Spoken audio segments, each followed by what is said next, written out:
Roughing It by Mark Twain, Chapter 56. We rumbled over the plains and valleys, climbed the Sierras to the clouds, and looked down upon summer-clad California. I will remark here, in passing, that all scenery in California requires distance to give it its highest charm. The mountains are imposing in their sublimity and their majesty of form and altitude, from any point of view, but one must have distance to soften their ruggedness and enrich their tintings. A Californian forest is best at a little distance, for there is a sad poverty of variety in species, the trees being chiefly of one monotonous family, redwood, pine, spruce, fir, and so, at a near view, there is a wearisome sameness of attitude in their rigid arms, stretched downward and outward in one continued and reiterated appeal to all men to "Shh, don't say a word, you might disturb somebody." Close at hand, too, there is a reliefless and relentless smell of pitch and turpentine. There is a ceaseless melancholy in their sighing and complaining foliage. One walks over a soundless carpet of beaten yellow bark and dead spines of the foliage till he feels like a wandering spirit bereft of a footfall. He tires of the endless tufts of needles and yearns for substantial, shapely leaves. He looks for moss and grass to loll upon, and finds none.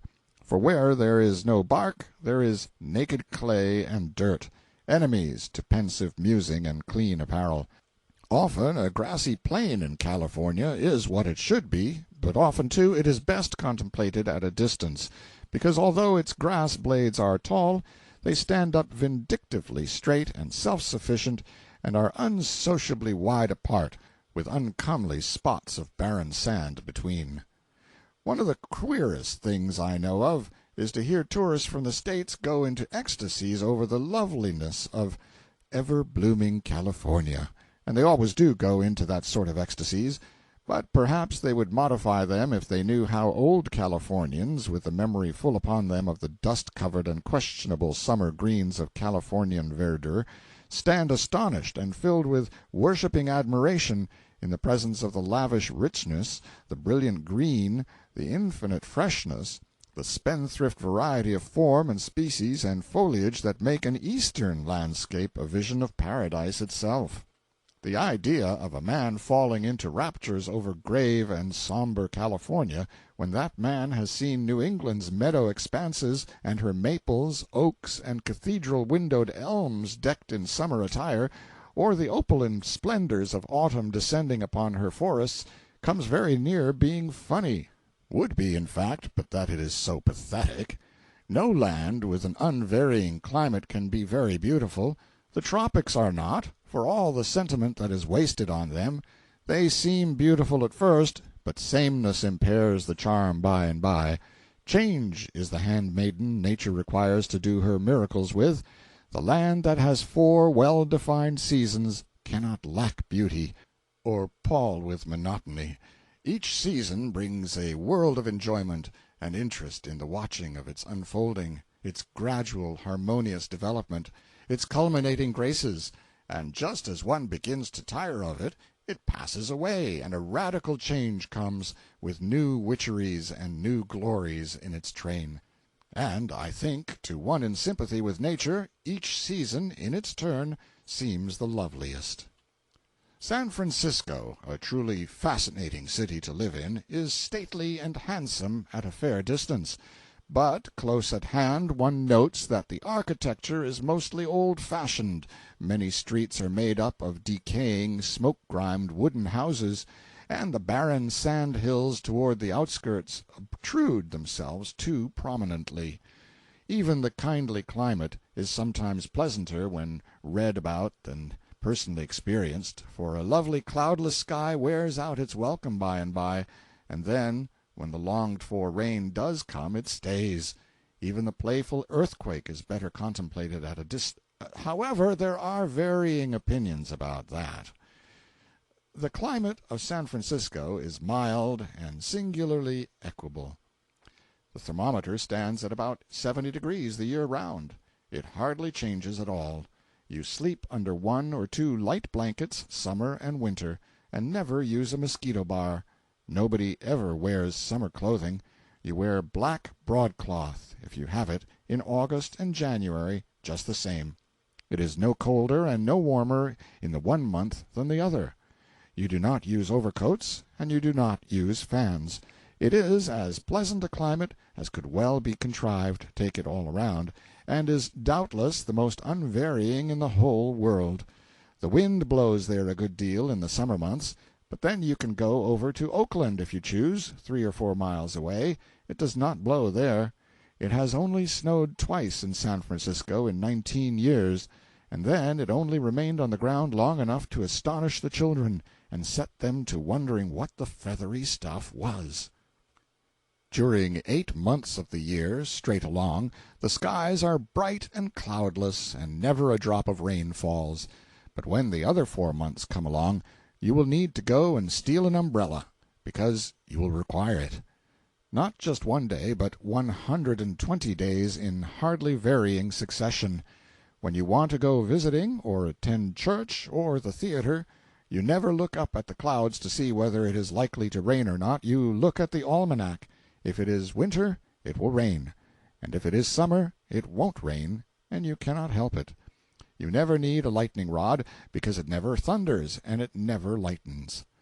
And after you have listened for 6 or 8 weeks every night to the dismal monotony of those quiet rains, you will wish in your heart the thunder would leap and crash and roar along those drowsy skies once, and make everything alive. You will wish the prisoned lightnings would cleave the dull firmament asunder, and light it with a blinding glare for one little instant. You would give anything to hear the old familiar thunder again, and see the lightning strike somebody. And along in the summer, when you have suffered about 4 months of lustrous, pitiless sunshine, you are ready to go down on your knees and plead for rain, hail, snow, thunder and lightning, anything to break the monotony. You will take an earthquake if you cannot do any better, and the chances are that you'll get it, too. San Francisco is built on sand hills, but they are prolific sand hills. They yield a generous vegetation. All the rare flowers which people in the States rear with such patient care in parlor flower pots and greenhouses flourish luxuriantly in the open air there all the year round. Calla lilies, all sorts of geraniums, passion flowers, moss roses, I do not know the names of a 10th part of them.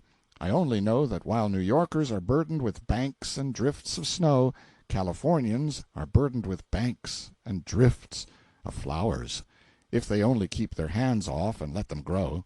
And I have heard that they have also that rarest and most curious of all the flowers, the beautiful Espiritu Santo, as the Spaniards call it, or flower of the Holy Spirit, though I thought it grew only in Central America, down on the isthmus. In its cup is the daintiest little facsimile of a dove, as pure as snow. The Spaniards have a superstitious reverence for it. The blossom has been conveyed to the States, submerged in ether, and the bulb has been taken thither also, but every attempt to make it bloom after it arrived has failed. I have elsewhere spoken of the endless winter of Mono, California, and but this moment of the eternal spring of San Francisco. Now, if we travel 100 miles in a straight line, we come to the eternal summer of Sacramento. One never sees summer clothing or mosquitoes in San Francisco, but they can be found in Sacramento. Not always and unvaryingly, but about 143 months out of 12 years, perhaps. Flowers bloom there, always, the reader can easily believe. People suffer and sweat and swear morning, noon, and night, and wear out their staunchest energies fanning themselves. It gets hot there, but if you go down to Fort Yuma, you will find it hotter. Fort Yuma is probably the hottest place on earth. The thermometer stays at 120 in the shade there all the time, except when it varies and goes higher. It is a U.S. military post, and its occupants get so used to the terrific heat that they suffer without it. There is a tradition, attributed to John Phoenix, it has been purloined by 50 different scribblers who were too poor to invent a fancy but not ashamed to steal one, M.T., that a very, very wicked soldier died there once, and of course went straight to the hottest corner of perdition, and the next day he telegraphed back for his blankets. There is no doubt about the truth of this statement. There can be no doubt about it. I have seen the place where that soldier used to board. In Sacramento it is fiery summer always, and you can gather roses and eat strawberries and ice cream and wear white linen clothes and pant and perspire at 8 or 9 o'clock in the morning, and then take the cars and at noon put on your furs and your skates and go skimming over frozen Donner Lake, 7,000 feet above the valley, among snowbanks 15 feet deep, and in the shadow of grand mountain peaks that lift their frosty crags 10,000 feet above the level of the sea.